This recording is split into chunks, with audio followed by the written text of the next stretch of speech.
এই যে আমি এখানে একা একা শুয়ে রয়েছি। আমার কি কোনো বন্ধু বান্ধব নাই?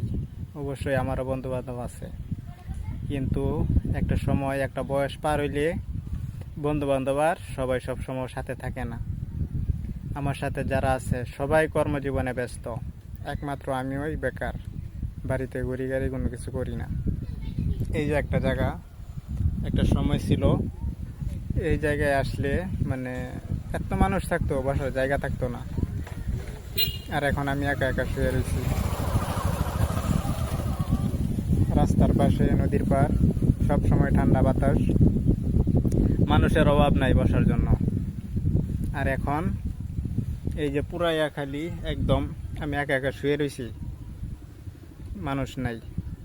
আবার এটার উপরে যে দেখাই, উপরেও আর একটা পার্ট আছে, ওইখানেও বসার জায়গা আছে, কিন্তু বসার মানুষ নাই। বয়সের সাথে সাথে যখন বন্ধু বান্ধব সবাই সবার কাজে কর্মে ব্যস্ত হতে থাকে, তো বেকার যে একজন থাকে ওই একজন আমি, যার কোনো কাজকর্ম নাই, সারাদিন বাড়িতে ঘুমাই, ঘুরি গাড়ি আর কি, ঘোরার কোনো ইয়া নাই। এই যে বিকালে একটু সময় পাইলে বাইরে আসি, আর নয়তো বাড়িতেই সারাদিন, সবাই কাজে কর্মে ব্যস্ত, আমি বেকার।